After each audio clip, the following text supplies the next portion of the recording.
मैंने कहा वे झूठ बोलते हैं। अगर कोई इंसान बीमार होता है तो कहां जाएगा? बोलो, राम मंदिर जाओगे या अस्पताल जाओगे?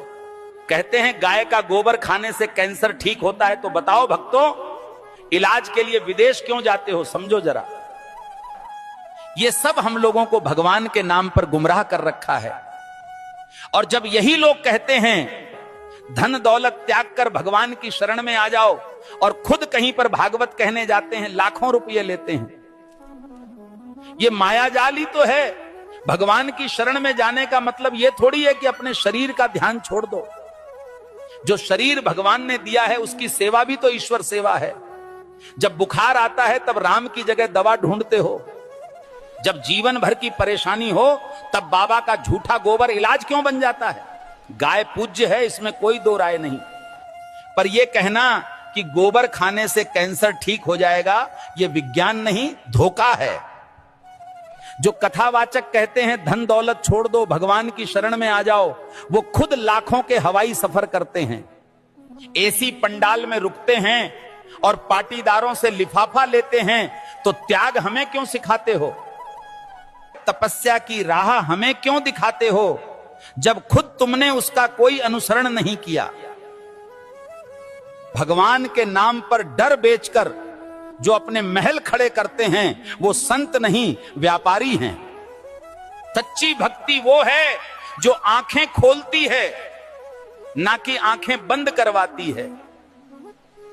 और आखिर में बात सीधी सी है, भगवान अंधविश्वास से नहीं, सच सेवा और विज्ञान से मिलते हैं। सीताराम सीताराम।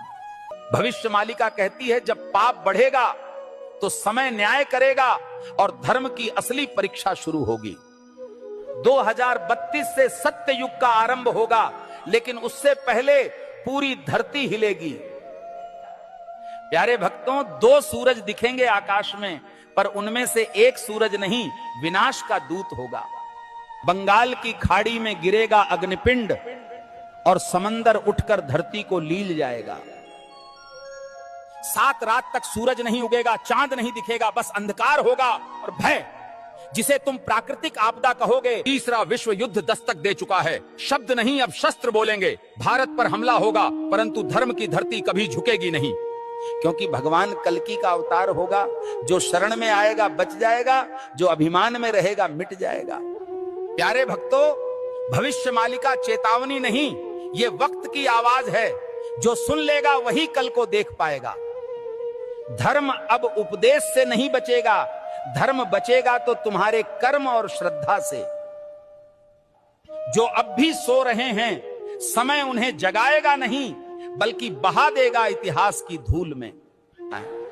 अब भी समय है भक्तों, या तो धर्म के साथ खड़े हो जाओ या अधर्म के साथ डूब जाओ। कल सऊदी अरब में आयोजित मेरे सत्संग के दौरान एक भक्त ने मुझसे एक दुखद प्रश्न किया। भक्त ने प्रश्न किया, गुरुजी, क्या राखी बांधने से बड़ी बात यह नहीं कि हर औरत को बहन समझा जाए?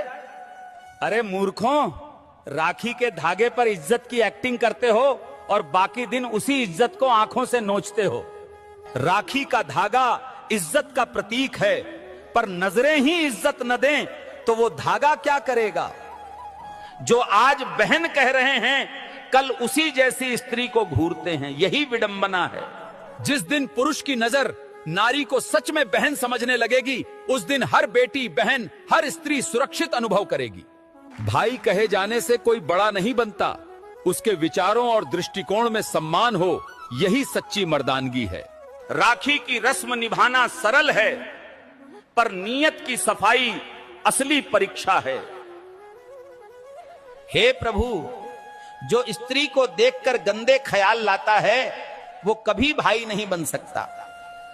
हर लड़की बहन जैसी लगे, ये सिर्फ कह देने से नहीं होता, जब तक मन से उसे बहन समझा न जाए। राखी कोई ताबीज नहीं है, ये चेतावनी है सोच को पवित्र करने की, और नारी को नजर से नहीं सम्मान से देख